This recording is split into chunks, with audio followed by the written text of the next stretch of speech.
I don't understand why my dog keeps doing this. This is driving me crazy. My dog is 18 years old, little Misty. Um, she fell down the steps about 2 weeks ago, and she wasn't able to walk. And now,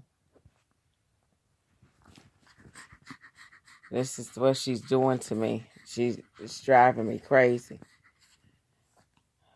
I took her into the vet, and they gave her a steroid shot.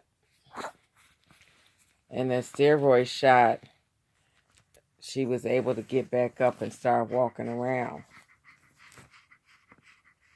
But now she's doing this heavy panting and gasping for air. I don't know what else to do. I need help.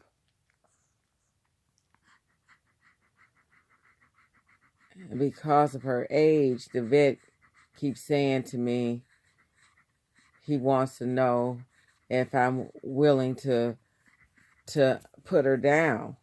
And I'm not looking to try to put her down, at least not yet. If I can help it, that is. This is the love of my life, and it's just taking me out. It's so hard. Do anybody know if their dog is going through anything such as this? And if so, what are you doing to help it? Please help.